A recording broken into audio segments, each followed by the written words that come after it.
Hello friends, welcome back to the Economics of Peace curriculum. I am Nutan Bharti, your learning facilitator. My role at MERI College is interacting with you as Professor and Head Mass Communications. Today, we shall share our thoughts about Module 7. This is about Economics of Natural Resources and Conflict. The objectives of this module are: number 1, understanding the causes of conflict, assessing the economic benefits of peace, and investing for peace. We have already discussed the learning elements in our lectures, which include online video lectures, cases from your community, researching with readings and references, discussions in social groups, reflective essays, group discussions and presentations, and most important, community projects. Module 7 on Economics of Natural Resources and Conflict contains 3 units: Resource Implications for Peace, Sustainable Resource Management and Peace Building, Economic Inequality and Peace. Do you remember we discussed about drinking water? The facility about drinking water direct from the tap? Are you in the safe zone of drinking water? What if there was abundant water for all? When do resource issues become territorial wars with high human cost? Are the conflicts an instrument for survival of the fittest? Or is it a cry for justice due to lack of trust between two parties? Is it an outcome of inequality due to unfair access to available resources? Is war an outcome of feelings of insecurity due to some kind of weakness or powerlessness? Let us discuss Unit 1, Resources and Implications for Peace. A study from United Nations Environment Programme, UNEP, found that more than 40% of internal armed conflicts over the last 60 years have been linked to the exploitation of natural resources. Can you believe it? Let us watch a clip from UNEP as an example. Why managing our natural resources matters. Water, land, soils, food, air, minerals, and metals. Our whole civilization relies on them to survive. And yet, strong growth in the population, from 7 billion today to up to 9 billion by 2050, means increasing demand is depleting these vital resources. There is potential for serious scarcities in the years ahead. If current practices continue, water scarcity and contamination, desertification, air pollution, loss of biodiversity, and land degradation will be more critical in the years ahead. All of these eventually have an impact on human health. It's hard to find a balance. Forests, for example, are the habitat for 77% of globally threatened birds. The trade in their timber and other forest products is estimated at $330 billion a year. However, ecotourism generates $77 billion in the same period, and 60 million indigenous people depend on these forests, which also contribute to the livelihoods of 1.6 billion people worldwide. Ayo and May can see the impact resource use is having on the environment around them.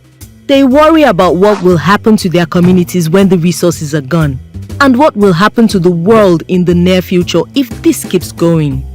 They can see how the current use and management of natural resources is affecting the environment around them, changing ecosystems, and impacting biodiversity. Therefore, they understand the need for urgent change and the importance of groups such as the International Resource Panel. Hosted by the United Nations Environment Programme, The IRP is made up of eminent scientists who study the global trends of natural resource use, the socio-economic and environmental impacts of these trends, and the opportunities we have for a more sustainable future. They try to answer the world's most critical resource questions in order to develop practical solutions for government policymakers, industry, and society. Because we are using more resources than the planet can provide or replenish, the IRP's aim is to steer us away from overconsumption, damaging production, waste, and ecological harm to a more prosperous and sustainable future. Ayo and May are relieved. They are glad that the IRP is around to support governments, industries, and society as they work to find a balance between economic growth and the well-being of the planet, breaking the link between natural resource use and harmful environmental impacts. They are also happy to see those in their community receive a sustainable source of income and that the well-being of their families is ensured. Want to learn more about the International Resource Panel? Visit www.unep.org/resource panel for more information.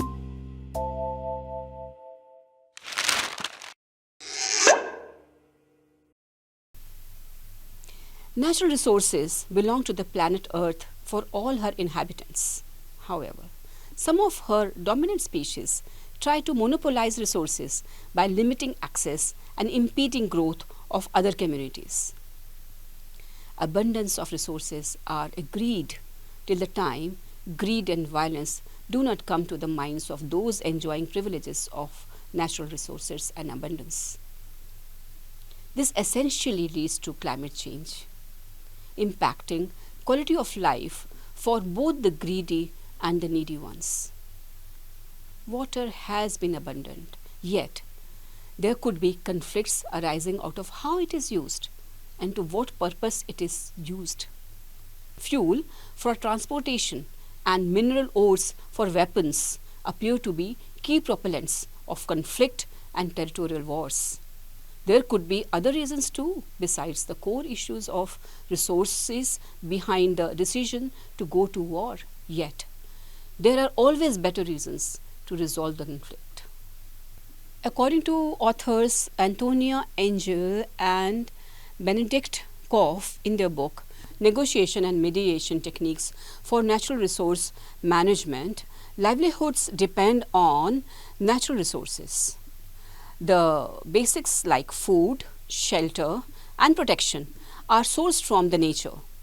Therefore, such conflicts will directly impact sustenance of livelihood, leading to a struggle for survival, dominance, and possible exploitation. You would agree that livelihoods are interdependent. So, a collaborative approach to sustain each other is integral to natural resources management and therefore conflict management for issues arising due to natural resources. There may be many ways to manage conflict, each with its own strengths and limitations.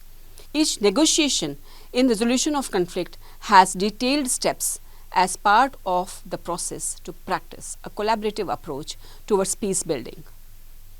Can you imagine from your community some of the resource dependent livelihoods? Think about those. Quoting Angel and Benedict Koff, natural resource conflicts are disagreements and disputes over access to, control over, and use of natural resources. They can be useful in helping a community to clarify interests and needs and in reducing possible injustices. Or inequities in resource distribution. However, some natural resource conflicts have to be addressed effectively and in good time, or they will upset local livelihoods by undermining trust among stakeholders and increasing insecurity and resource degradation.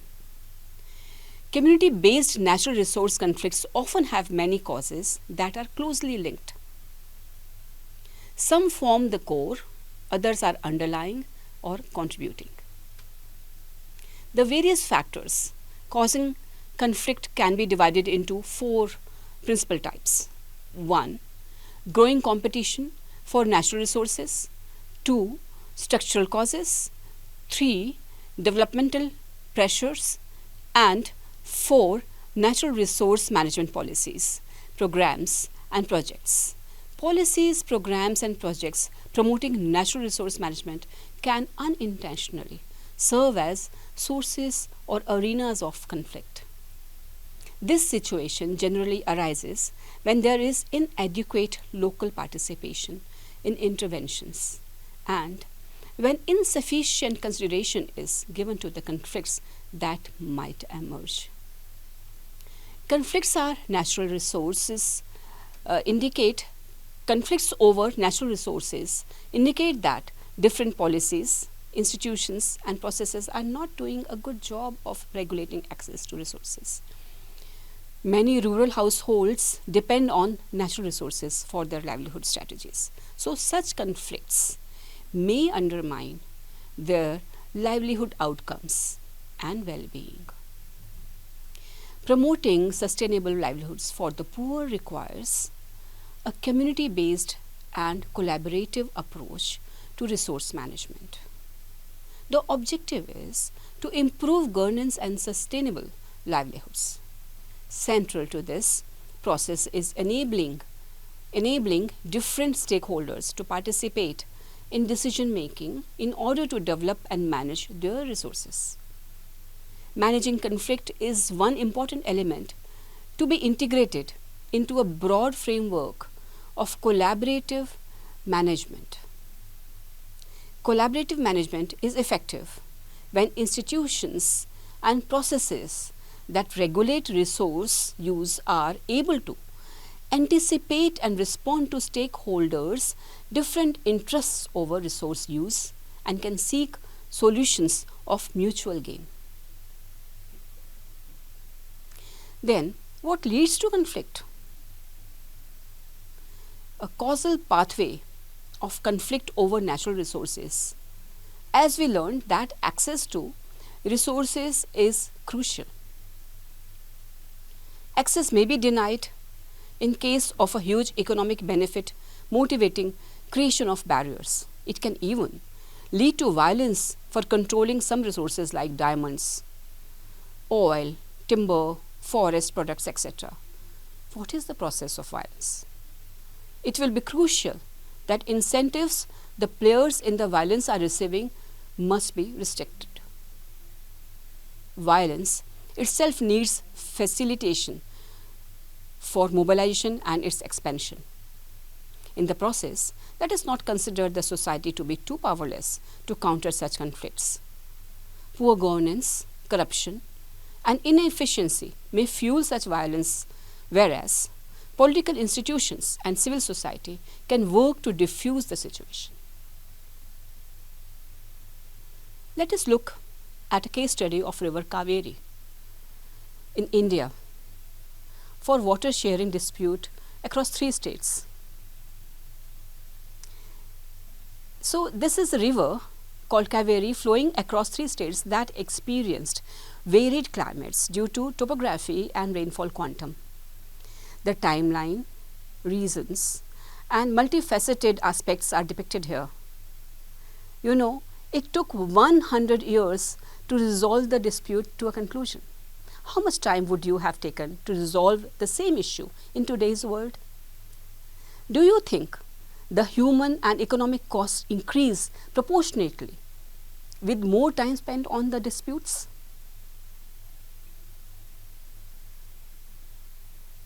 Let us reflect on the economic value of peace. Let us look at some data in a report by the Institute for Economics and Peace on measuring the global economic impact of violence and conflict. The Economic Value of Peace 2018 report. The table shared here lists change in the economic impact of violence from 2016 to 2017. For details, please read the complete report on the link shared. Now, in this graphic, it is depicted that Government spending on military and internal security comprises 2/3 of the global economic impact of violence. Again, I'll request you to go to the link for details, but the graphic itself tells you a lot more. Some may call it peace and war, or war and peace, but it could be peace and unpeace, absence of peace. A prosperity gap can be explained by many factors that are included in IEP's positive peace framework. High levels of capital, low levels of corruption, well-functioning government, and equitable distribution of resources are some of the pillars of positive peace that promote widespread prosperity and economic growth. In addition, the need to promote broad-based economic development in tandem with peace-building initiatives is critical for conflict prevention, particularly in fragile countries where the risk of conflict relapse is high. The economic impact of violence includes the following components. Direct costs are the cost of violence to the victim, the perpetrator, and the government. These include direct expenditure such as the cost of policing. Indirect costs accrue after the violent event and include indirect economic losses, physical and physiological trauma to the victim, as well as the lost productivity. The multiplier represents the flow-on effect of direct costs, such as additional economic benefits that would have come from investment in business development, or education instead of containing or dealing with violence. Now it's time for some questions, time to think. Can you answer what are the causes of conflict due to natural resources? Is it inefficient governments, or is it unclear laws and acts, or is it strong civil society? Take your time. Then it is also time to reflect on some more cases of conflicts due to use of natural resources. Here are some more opportunities to observe how natural resources were managed to address conflict in various areas of the world. To study more, click on the links provided at the bottom. You can find out for yourself also. Come back with your conclusion and your thoughts and ideas next time. So finally, in this unit, you learn to gain insights into the root causes of conflict and how they relate to economic conditions. You also learned to reflect on the direct and indirect costs of wars, such as military expenditures, loss of lives, destruction of infrastructure, displacement of populations, and economic